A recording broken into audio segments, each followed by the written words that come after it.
Hi,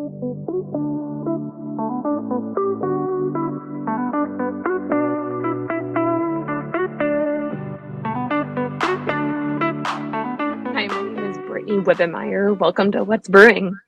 Today I'm going to talk about managing remote employees. I've worked remotely for SMS since 2018. I also manage other remote employees that work for SMS.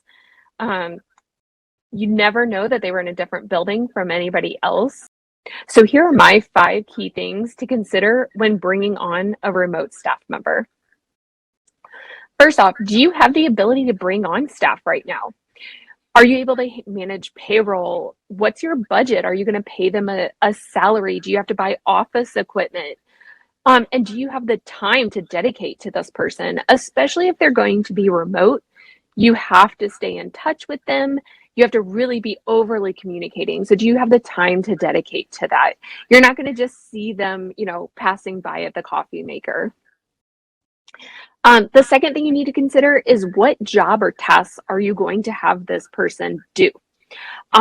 So first off, I would make a list of what has to be done in person. If you're sending a fax, those can be done electronic, but if you don't have the system, what has to be done in person? Once you decide what could be done by a remote employee, will they be doing things like social media management, appointment setting? Could you use a site like Fiverr? If you're just needing that social media management, maybe you don't need to bring on a full staff member with payroll and benefits and things like that. Or will you have them talking and meeting with clients? Are you going to pay for them to become a licensed agent? Do you want them talking with clients? Will your clients be okay talking with someone virtually like that, whether they be an admin staff or an agent? Those are things that you have to consider as far as how you run your business.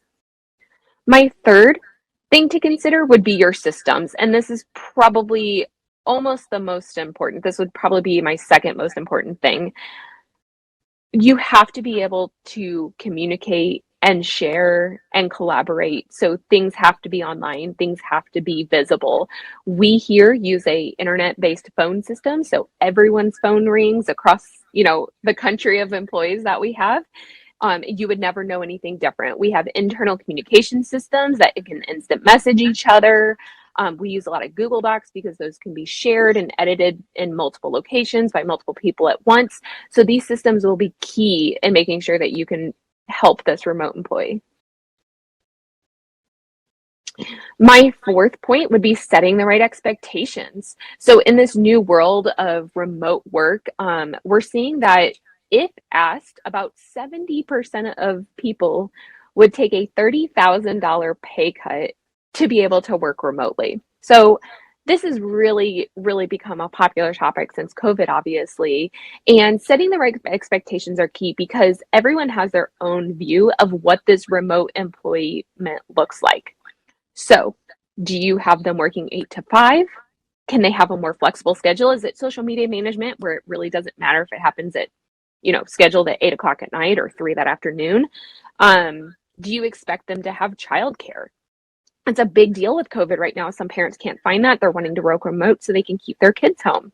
We have a lot of staff that work directly with agents. We can't have that in the background. So you really need to make sure you're setting the right expectations. Another one to consider is, are you going to require them to be on video? Whether that be internal meetings with you, clients, face-to-face, this may be a deal breaker for some of them. So you need to make sure that you're considering what you're needing from this person and what your expectations of them being remote are. My fifth point, and it's the most important by far, is finding the right person.